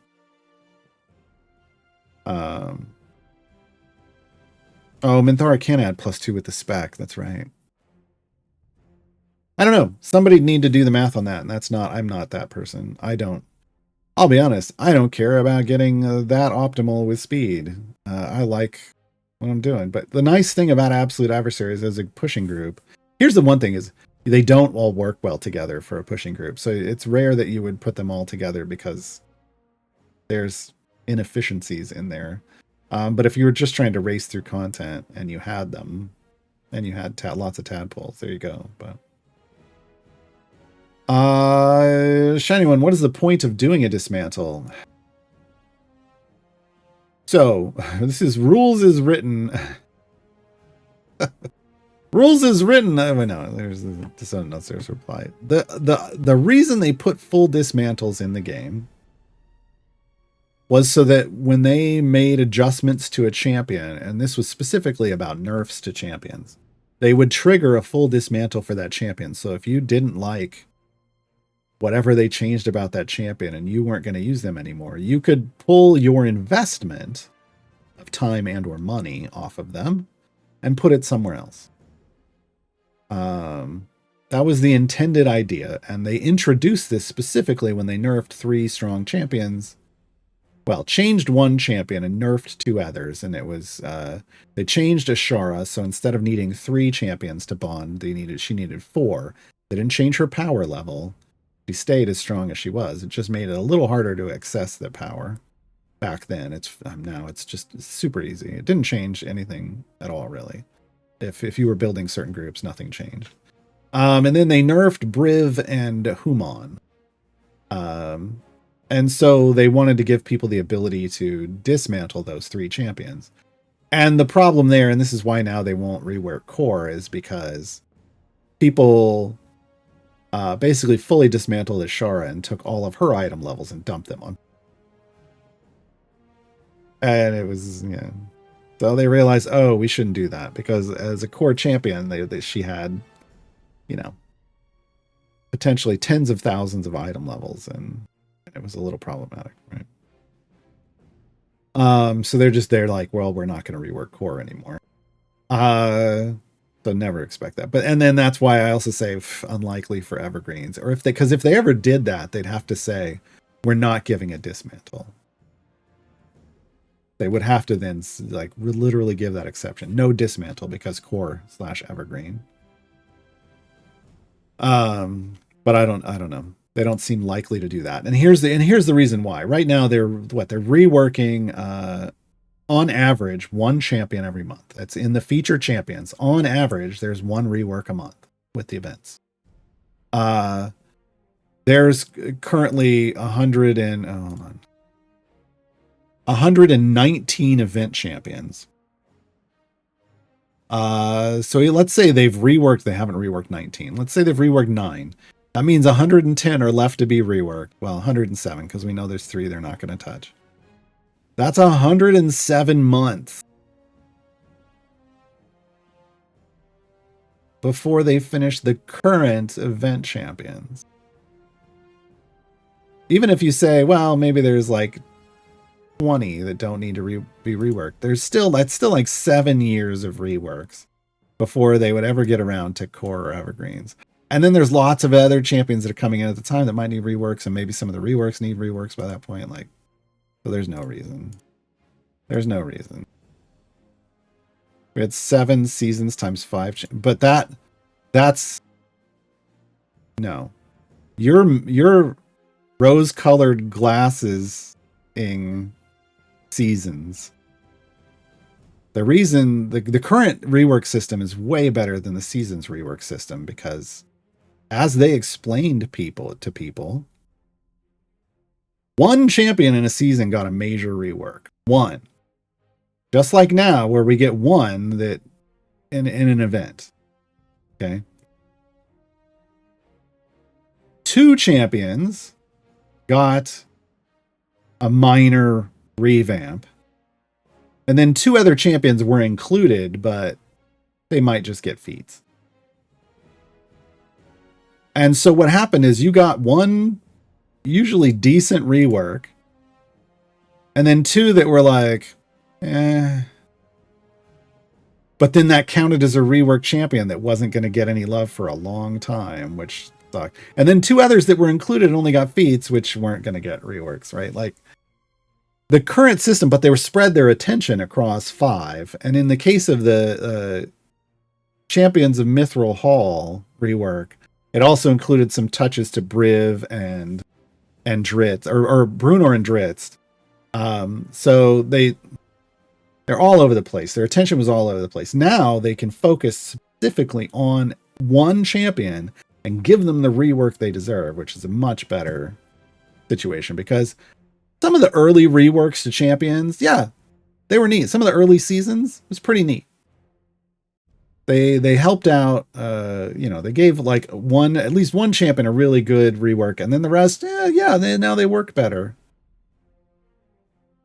But it wasn't necessarily what, the kind of love that some people would have liked to have seen. And it definitely wasn't, those seasons reworks were definitely not on par with the current reworks. The current, that was back, they were still in very much of a, reworks should get people, if people are thinking about tier lists, they should get solidly somewhere in the middle range. Reworks should come in right in the middle. And now they're very much of a focus with these new events 2.0 of champions should feel OP when they get reworked and when they arrive. They should feel OP when they arrive, and for new champions, and they should feel OP when they get a rework. Feel really strong. And I think so far there's only been maybe 1 champion of the event reworks that to me isn't like didn't really fulfill that for me.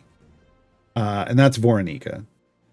Because one of her abilities, like that race one, is and then the other one is linked to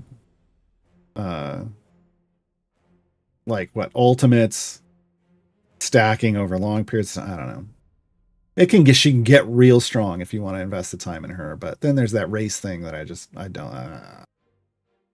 So that one for me was an off hit, and that may just me personally, and I'm totally okay with that. The rest of them have been good. Seasons did not go that way. The last couple of seasons reworks were, we got stealth nerfs to a couple champions in one of the seasons. Yeah, wasn't great. So This situation gives us better reworks, better results. It's just slow. Did they ever fix Zorbit? No. And they haven't fixed Narak yet either. I'm still mad. Yes, I'm still mad about it. I am maybe laughing, but that's because that's all I can do at this point, because it was a year ago.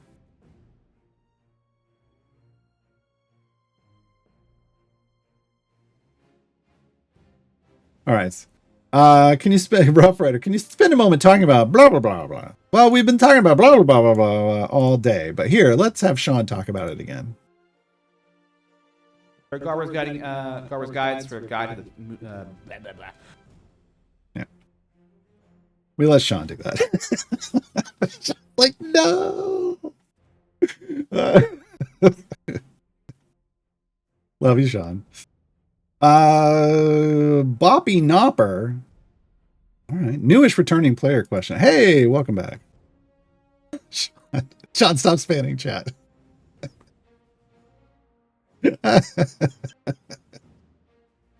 Is Trials working as intended? Yes. Though, you know, obviously they would like it if it worked better. But it is working as intended currently. Is there a possibility of reviewing Trials matchmaking mechanics? There is no matchmaking. I want to be very clear. There is no automatic matchmaking in this game. So, no, because it doesn't exist. People manually choose to join groups or leave groups.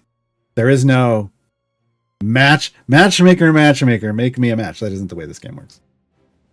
It totally kills my desire to do them at all when week after week someone joins and puts no effort in. That is not... Oh, man. Here we go again. I can tell you're new or returning from a long time. I want to explain a little something to you to put some context to some things. There are bugs in this game. I know that comes as a surprise. But there are bugs in this game. There are multiple surrounding trials. Specifically around this appearance of no contribution.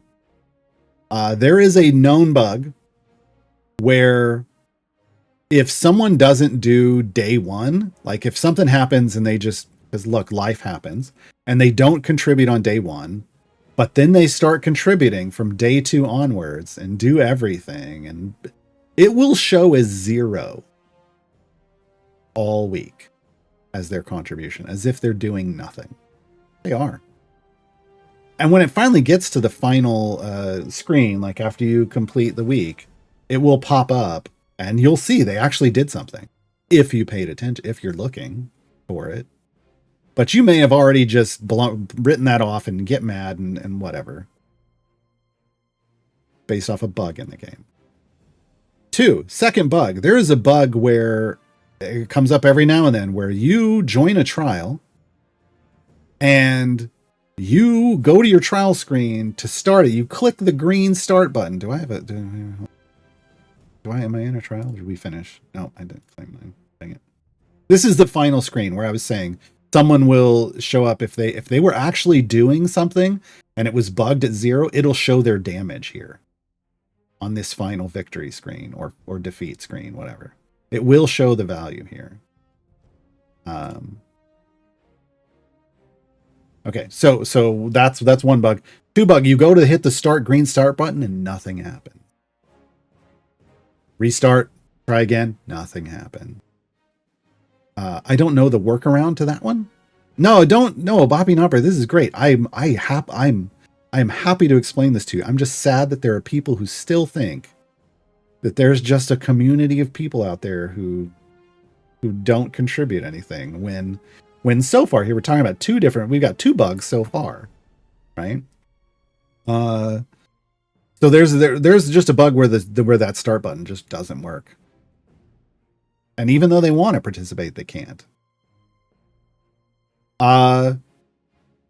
Third reason they might show up as 0 has nothing to do with bugs. But could have to do with their life. Sometimes life happens in a way that prevents you from participating in games. Last year, famously, I had a tree fall on my house, which was, that isn't what knocked out the power. The storm that caused the tree to fall on my house knocked out the power for my entire city. In fact, there are people in the Pacific Northwest right now who got hit with what's called a bomb cyclone, who have no power. And I feel them right now because I know what that's like. Sometimes life happens. I know someone in my guild who we were like, where'd this person go? Like, we were a clan for one of the games we play.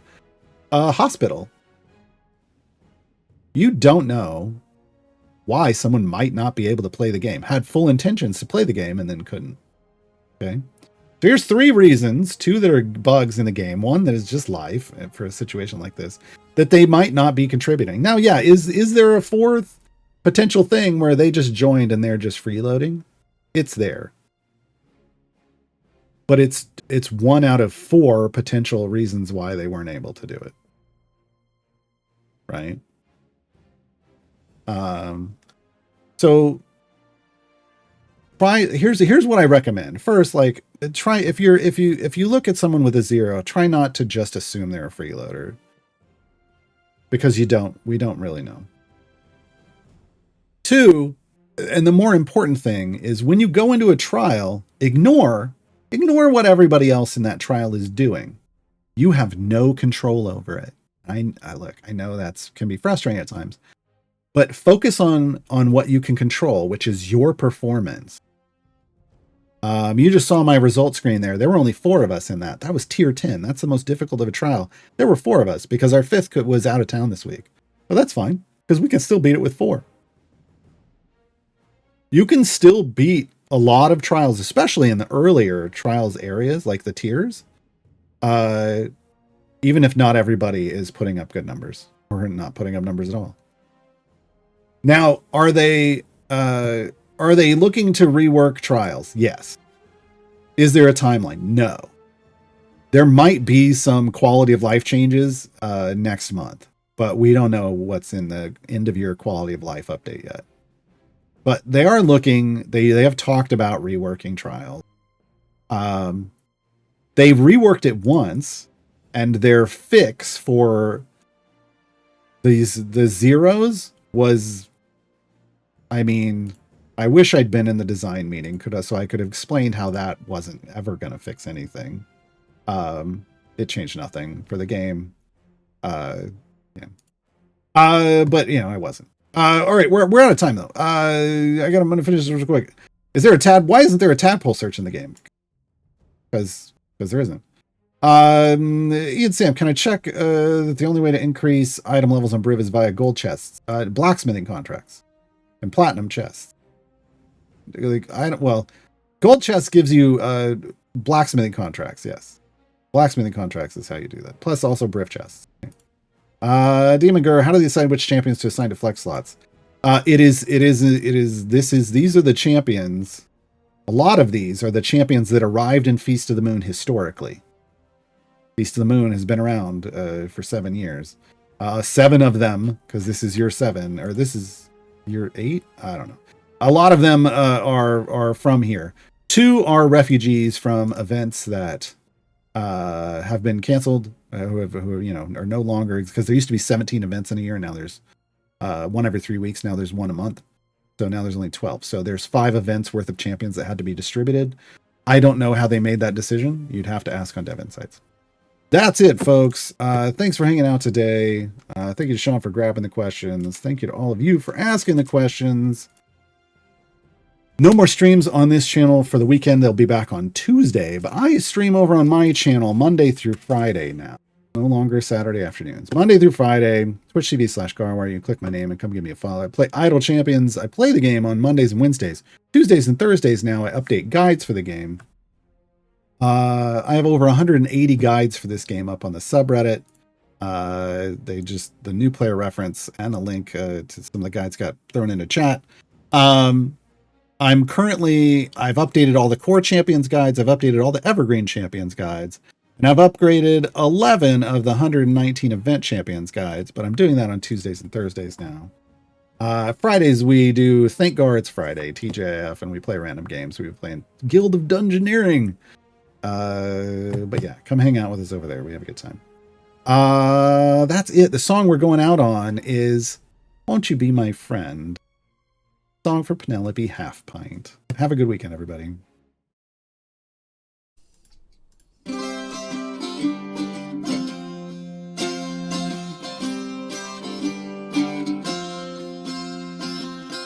Won't you be my friend?